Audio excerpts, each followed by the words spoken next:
വീട്ടിലേക്ക് sanitary ware select ചെയ്യാൻ customers കടയിൽ ചെല്ലുമ്പോൾ സെയിൽസ്മാൻ ആദ്യം കുറച്ച് ചോദ്യങ്ങൾ ചോദിക്കും. ഈ ചോദ്യങ്ങൾ കേട്ട് കഴിയുമ്പോൾ കസ്റ്റമർ തന്നെ വിചാരിക്കും ഇത് ഇത്ര കോംപ്ലക്സ് ഒരു സംഭവം ആണോ എന്ന്. ഈ ചോദ്യങ്ങളിലെ ഏറ്റവും ബേസിക് ചോദ്യമാണ് ട്രാപ്പ് ഏതാണ്, അതായത് എസ് ട്രാപ്പ് ആണോ പി ട്രാപ്പ് ആണോ എന്ന്. അപ്പം എസ് ട്രാപ്പ് എന്തുവാ പി ട്രാപ്പ് എന്തുവാന്ന് ശരാശരി ഒരു കസ്റ്റമറിന് അറിയില്ല. ഇത് അറിഞ്ഞുകൊണ്ടുമല്ല കടയിലോട്ട് വരുന്നത്. പക്ഷേ ഇതിന്റെ ഉത്തരവില്ലാതെ അവർക്ക് ഇത് സെലക്ട് ചെയ്യാനും പറ്റത്തില്ല. അല്ല വേറൊരു രീതി പറഞ്ഞ സെയിൽസ്മാൻ ഇത് കാണിച്ചു കൊടുക്കാൻ പറ്റത്തില്ല. ഇനി രണ്ടാമത്തെ ചോദ്യം ക്ലോസറ്റ് പിന്നെ എടുക്കാം എങ്കിൽ വാഷ് ബേസിൻ സെലക്ട് ചെയ്യാമെന്ന് പറയുമ്പോൾ വാഷ് ബേസിനകത്തും സെയിൽസ്മാൻ ചോദിക്കുന്ന ആദ്യത്തെ ചോദ്യം വേസ്റ്റ് ലൈൻ എത്ര ഫീറ്റിലാണ്, അതായത് ഫിനിഷ് ഫ്ലോറിൽ നിന്ന് എത്ര പോയിന്റിലാണ് വേസ്റ്റ് ലൈൻ വെച്ചേക്കുന്നത്. കാരണം വേസ്റ്റ് ലൈൻ എവിടെ വന്നേക്കുന്നതെന്ന് അറിയാതെ ഹാഫ് പെഡസ്റ്റൽ വാഷ് ബേസിൻ എടുക്കാൻ പറ്റത്തില്ല. ഫുൾ പെഡസ്റ്റൽ വാഷ് ബേസിൻ ഇപ്പൊ 99% വീടുകളിലും ഉപയോഗിക്കാറുമില്ല. Welcome to AV tiles and sanitary Kollam, കൊല്ലത്തെ number 1 tiles and sanitary ware shop.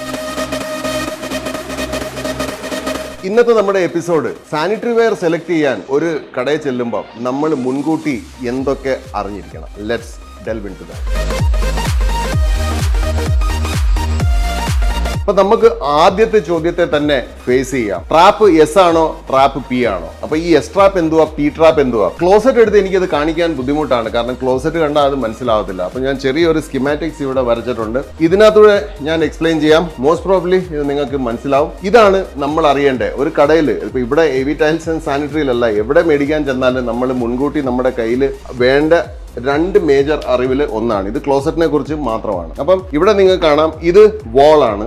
ഈ ലൈൻ ഞാൻ വരച്ചേക്കുന്നത് ഭിത്തിയാണ്. ഇത് വാളാണ്, ഇത് ഫ്ലോർ ആണ്. സിമിലർലി ഇവിടെയും ഇത് വാളാണ്, ഇത് ഫ്ലോർ ആണ്. അപ്പൊ നമുക്ക് ഇവിടെ കാണാം, ഇതാണ് നമ്മുടെ ക്ലോസറ്റ്, അല്ലെ നമ്മൾ വാങ്ങാൻ പോകുന്ന വെക്കാൻ പോകുന്ന ക്ലോസറ്റ്. അതിന്റെ പാൻ ആണ് ഈ കാണുന്നത്. പക്ഷെ ആ പാനിനകത്ത് സിംഗിൾ യൂണിറ്റിനകത്ത് മറഞ്ഞിരിക്കുന്ന ഒരു മെക്കാനിസം ഉണ്ട്. ആ മെക്കാനിസം ആണ് ഈ ഒരു സ്വിർൽ ചെയ്ത് പോകുന്ന ഒരു പൈപ്പ്. അപ്പം ഇതിനെ ഇൻവെർട്ട് ചെയ്ത് ഒരു രീതിയിൽ നോക്കിക്കഴിഞ്ഞാൽ അത് ഈ എസ് കണക്കിരിക്കും. അതുകൊണ്ടാണ് ഇതിന് എസ് ട്രാപ്പ് എന്ന് പേര് വരുന്നത്. എസ് ട്രാപ്പ് വേറെ ഒന്നുമല്ല, ക്ലോസറ്റ് ഫ്ലഷ് ചെയ്യുമ്പോൾ അതിനകത്തുള്ള വെള്ളവും വേസ്റ്റും താഴോട്ടാണോ പോകുന്നത് അതോ ഭിത്തിയിലാട്ടോ പോകുന്നത്. ഇതാണ് ബേസിക് നമ്മൾ അറിഞ്ഞിരിക്കേണ്ട ഒരു മെക്കാനിസം. അല്ലെങ്കിൽ നമ്മുടെ വീട്ടിൽ നമ്മൾ എന്തുവാണ് സെറ്റ് ചെയ്തേക്കുന്നത് എന്നുള്ളതിന്റെ പ്രൈമറി പാരാമീറ്റർ ഇതാണ്. അപ്പം എസ് ട്രാപ്പ് എന്ന് പറയുന്നത് ശരിക്കും നമ്മുടെ പൈപ്പ് അല്ലെങ്കിൽ ഫ്ലോറിനകത്ത് നിന്ന് ഒരു പൈപ്പ് ഇങ്ങനെ നിൽപ്പുണ്ടാവും. അങ്ങനെ ഫ്ലോറിലാണ് നിൽക്കുന്നതെങ്കിൽ നമ്മുടെ ട്രാപ്പ് എസ് ട്രാപ്പ് ആണ്. അതേപോലെ ഭിത്തിയിലാണ് ഹോൾ ഇട്ടേക്കുന്നത്. പ്ലംബർ ഭിത്തിയിൽ ഇങ്ങനെ ഒരു ഹോൾ ഇട്ടിട്ടുണ്ടെങ്കിൽ അതിന്റെ അർത്ഥം നമ്മൾ അവിടെ പി ട്രാപ്പ് ആണ് വെക്കാൻ പോകുന്നത്. അപ്പം എസ് ട്രാപ്പിന്റെ പേര് വന്നത് ഈ ഒരു എസ് മോഡൽ ഇതിനകത്ത് ഈ ഫോം ചെയ്യുന്നതുകൊണ്ടാണ് പെട്ടെന്ന് ഇൻഡസ്ട്രി ഇതിന് എസ് ട്രാപ്പ് എന്ന് പേരിട്ടത്. ഇനി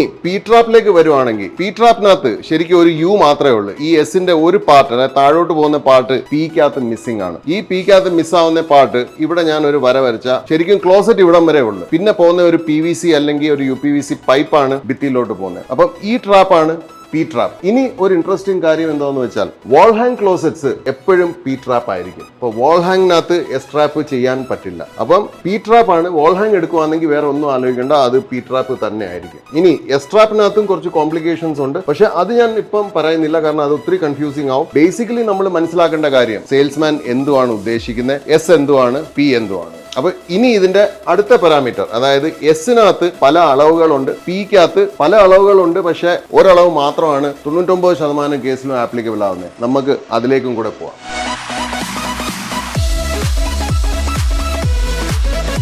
നമ്മൾ നേരത്തെ കണ്ട സ്കിമാറ്റിക്സിൽ നമ്മൾ കണ്ട് എസ് ട്രാപ്പ് എന്തുവാണ്, പി ട്രാപ്പ് എന്തുവാണ്. ബേസിക്കലി ഒരു എംപ്റ്റി ഹൗസ് അല്ലെങ്കിൽ ഒരു just work, basic civil work കഴിഞ്ഞ് നിൽക്കുന്ന ഒരു വീട്, പ്ലംബർ ജസ്റ്റ് വന്നിട്ട് പോയതേ ഉള്ളൂ എങ്കിൽ നമുക്ക് അറിയാൻ പറ്റും. തറയുന്ന ഒരു പൈപ്പ് ഇങ്ങനെ നിൽക്കുവാണെങ്കിൽ ആ വീട്ടിൽ നമ്മൾ ഉപയോഗിക്കാൻ പോകുന്ന എസ് ട്രാപ്പ് ക്ലോസറ്റ്സ് ആണ്. ഈ പൈപ്പ് ഭിത്തിന്നാണ് ഹോൾ ഇട്ടേക്കുന്നെങ്കിൽ നമ്മൾ അവിടെ ഉപയോഗിക്കാൻ പോകുന്ന ക്ലോസറ്റ് പി ട്രാപ്പ് ക്ലോസറ്റ് ആണ്. അപ്പം ഇനി പി ട്രാപ്പിന്റെ കാര്യം ആദ്യം പറയാം, കാരണം അത് ലെസ് കോംപ്ലിക്കേറ്റഡ് ആണ്. പി ട്രാപ്പ് ക്ലോസറ്റ്സിൽ ഈ ഒരു ഡിസ്റ്റൻസ്, അതായത് ഫിനിഷ്ഡ് ഫ്ലോർ എന്തുവാന്ന് വെച്ചാൽ ടൈൽ ഇട്ട് കഴിഞ്ഞ് ടൈലിന്റെ സർഫേസ് ആണ് ഫിനിഷ്ഡ് ഫ്ലോറിന്റെ ലെവൽ. അപ്പം ടൈൽ ഇട്ട് കഴിഞ്ഞ് ഉള്ള ലെവലിൽ നിന്ന് ഈ ഹോളിന്റെ സെന്റർ, അതിന്റെ പേരാണ് റഫിംഗ്. ഞാൻ അത് ഇവിടെ എഴുതാം.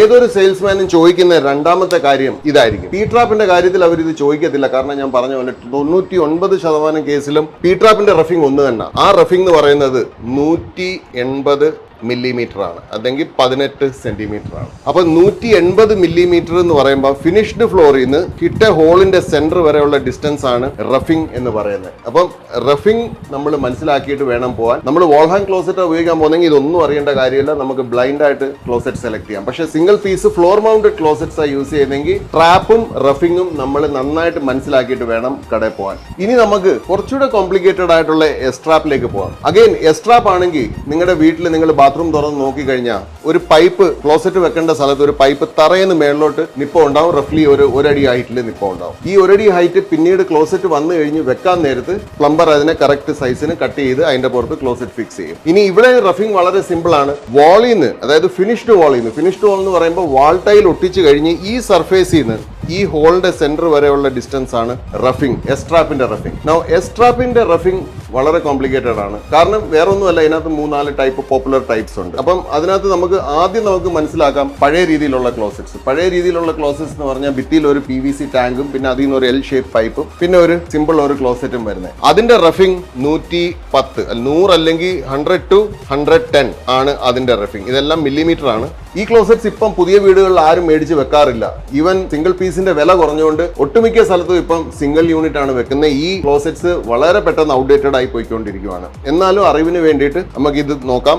100 മുതൽ 110 mm ആണ് പഴയ രീതിയിലുള്ള ക്ലോസറ്റ്. അതായത് ഭിത്തിയിൽ ഒരു പ്ലാസ്റ്റിക് ടാങ്കും L ഷേപ്പും പിന്നെ ക്ലോസറ്റും വരുന്നത്. ഇനി സിംഗിൾ യൂണിറ്റ് നമ്മൾ എടുക്കുകയാണെങ്കിൽ അതിന്റെ ഏറ്റവും ബേസിക് റഫിംഗ് എന്ന് പറയുന്നത് 220 ആണ്. ഈ 220 മില്ലിമീറ്ററിനകത്തായിരിക്കും നമുക്ക് ഏറ്റവും കൂടുതൽ സെലക്ഷൻസ് കിട്ടുന്നത്. അപ്പൊ നമ്മൾ ഏത് റഫിംഗ് എത്ര വെക്കണമെന്ന് ഇനി പ്ലംബർ നമ്മുടെ അടുത്ത് ചോദിക്കും. അങ്ങനെ സംഭവിക്കാറില്ല. പക്ഷേ പ്ലംബറുമായിട്ട് വർക്ക് തുടങ്ങുന്നതിന് മുമ്പ് ഡിസ്കസ് ചെയ്യുമ്പോൾ ഈ കാര്യം ഡിസ്കസ് ചെയ്യണം. പ്ലംബറിന്റെ അടുത്ത് പറയണം ഞങ്ങൾക്ക് 220 റഫിംഗ് ആണ് എസ്ട്രാപ്പിൽ വേണ്ട. കാരണം അത് പ്ലംബറിന്റെ അടുത്ത് പറഞ്ഞില്ലെങ്കിൽ വേറൊരു പോപ്പുലർ സൈസും കൂടെ ഇപ്പൊ വന്നിട്ടുണ്ട്. അതാണ് 300 മില്ലിമീറ്റർ. പ്ലംബറിന് ഏതാണ് സൗകര്യം, അല്ല പ്ലംബറിന് എന്തുവാണ് ശരിയെന്ന് തോന്നുന്നത്, അവർ ഇത് രണ്ടിൽ ഏതെങ്കിലും ഒരെണ്ണം എടുക്കും. പക്ഷെ അവിടെ വരുന്ന പ്രശ്നം എന്താണെന്ന് വെച്ചാൽ 220 നമുക്ക് മാർക്കറ്റിൽ ഏറ്റവും കൂടുതൽ സെലക്ഷൻ കിട്ടുന്നത്. 300 നമുക്ക് അത്രയും സെലക്ഷൻ കിട്ടത്തില്ല. ഇപ്പം കൂടി വരുക. പക്ഷെ എന്നാലും നമ്മൾ 220 കൂടുതൽ സെലക്ഷൻ ഉള്ളത്. അപ്പൊ ഏറ്റവും ഐഡിയൽ കണ്ടീഷൻ എന്താണെന്ന് വെച്ചാൽ ആദ്യം നമ്മൾ ക്ലോസറ്റ് സെലക്ട് ചെയ്യണം. എസ്ട്രാപ്പ് ആണോ പി ട്രാപ്പ് ആണോ എന്ന് ഒരു പ്രാവശ്യം പ്ലംബറുമായിട്ട് ഡിസ്കസ് ചെയ്ത് കഴിഞ്ഞിട്ട് ഈ വർക്ക് ചെയ്യുന്നതിന് മുമ്പ് വേണം നമ്മൾ പോയി ക്ലോസറ്റ് സെലക്ട് ചെയ്യാം. ക്ലോസറ്റ് സെലക്ട് ചെയ്യുമ്പോൾ നമുക്ക് 220 എടുക്കാം, 300 എടുക്കാം. ഇനി ഇതിന്റെ ഇടയ്ക്ക് കുറച്ച് സൈസ് ഉണ്ട്. അതായത് 270 ഉണ്ട്, പിന്നെ 250 ഉണ്ട്. അപ്പം ഇതുപോലത്തെ സൈസുകൾ നമ്മൾ എടുക്കുമ്പോൾ ആ എടുത്ത ക്ലോസറ്റിന്റെ റഫിംഗ് വെച്ച് പ്ലംബറിന് ഈ പൈപ്പ് സെറ്റ് ചെയ്യാൻ പറ്റും. പക്ഷെ പൈപ്പ് സെറ്റ് ചെയ്ത് പോയി കഴിഞ്ഞാൽ നമ്മുടെ ചോയ്സസ് ലിമിറ്റഡ് ആയി പോകും. അപ്പം ഈ ഇത്രയും കാര്യങ്ങൾ നമ്മൾ ശ്രദ്ധിക്കുകയാണെങ്കിൽ ക്ലോസറ്റ് മേടിക്കാൻ നമുക്ക് യാതൊരു വക ബുദ്ധിമുട്ടും ഉണ്ടാവത്തില്ല. സ്കീമാറ്റിക്സ് ഒന്നുകൂടെ നമ്മൾ ക്ലിയർ ആയിട്ട് കാണിക്കും. അത് വ്യക്തമായിട്ട് കാണുക, പറ്റുമെങ്കിൽ എഴുതിയെടുക്കുക. വളരെ ഹെൽപ്ഫുൾ ടിപ്പാണ്.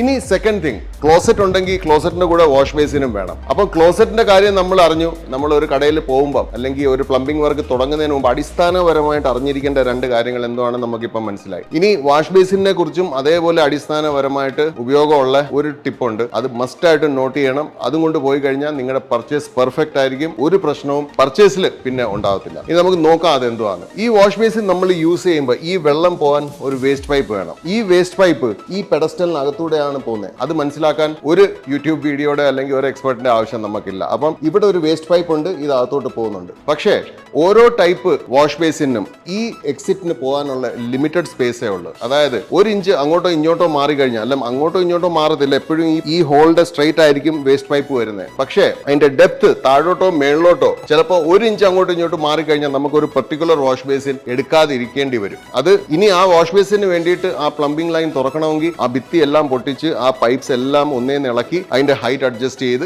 ഒക്കെ ചെയ്യണം. അപ്പം കഴിവതും അങ്ങനത്തെ റീവർക്കുകൾ നമ്മൾ വീടുകളിൽ ഒഴിവാക്കണം. കാരണം അത് ഭയങ്കര നെഗറ്റീവ് എനർജിയാണ് നമുക്ക് വീട്ടിലേക്ക് തരുന്നത്. അപ്പം നമ്മൾ എടുക്കേണ്ടതെന്ന് വെച്ചാൽ കുറച്ച് കാര്യങ്ങൾ നമ്മളൊന്ന് ശ്രദ്ധിച്ചു കഴിഞ്ഞാൽ നമുക്ക് പെർഫെക്റ്റ് ആയിട്ട് പർച്ചേസ് ചെയ്യാൻ പറ്റും. ഇനി നമ്മൾ അറിയേണ്ടതെന്ന് വെച്ചാൽ വാഷ് ബേസിൻ സെലക്ട് ചെയ്യുന്നതിന് മുമ്പ് പറ്റുമെങ്കിൽ 100% വാഷ് ബേസിൻ ആദ്യം സെലക്ട് ചെയ്യണം. വാഷ് ബേസിൻ കാണിച്ചിട്ടേ പ്ലംബറിനെ കൊണ്ട് പൈപ്പ് ലൈൻ ഇടിക്കാവും. ഇതാണ് ഐഡിയൽ കണ്ടീഷൻ. ഇനി അങ്ങനല്ല, ഓൾറെഡി പ്ലംബർ പൈപ്പ് ലൈൻ ഇട്ട് കഴിഞ്ഞു. ഇനി അതിനനുസരിച്ചുള്ള വാഷ് ബേസിനെ എടുക്കുന്നെങ്കിൽ ഫിനിഷ് ഫ്ലോറിൽ നിന്ന് ആ വേസ്റ്റ് ലൈനിന്റെ വേസ്റ്റ് പൈപ്പിന്റെ സെന്റർ എത്രയാണ്, നമ്മൾ പി ട്രാപ്പിന് എടുത്ത അതേ റഫിംഗ് ഇതേപോലെ ഇതിനും എടുക്കണം. അതായത് ഫിനിഷ്ഡ് ഫ്ലോറിൽ നിന്ന് വേസ്റ്റ് ലൈനിന്റെ ഹോളിന്റെ സെന്റർ വരെയുള്ള ഡിസ്റ്റൻസ് എത്രയാണോ അത് എടുത്തു കഴിഞ്ഞാൽ കടയിൽ നിൽക്കുന്ന സെയിൽസ്മാൻ വളരെ ഈസി ആയിട്ട് പെർഫെക്റ്റ്ലി ആ ഹോളിനകത്ത് സെറ്റ് ആവുന്ന ഒരു വാഷ് ബേസിൻ നിങ്ങൾക്ക് കാണിച്ചു തരും. സോ ഇതാണ് വാഷ് ബേസിനും ക്ലോസറ്റിനും ഉള്ള ഫണ്ടമെന്റൽ ടിപ്പ്. ഇതേപോലെ ഇനിയും സാനിറ്ററി വെയറിനെയും CPയെ കുറിച്ചുള്ള ഇൻഫോർമേറ്റീവ് വീഡിയോസിന് കാത്തിരിക്കുക. AB ടൈൽസ് ആൻഡ് സാനിറ്ററിയുടെ സാനിറ്ററി വെയർ ഡിവിഷന്റെ ആദ്യത്തെ വീഡിയോ ആണ്.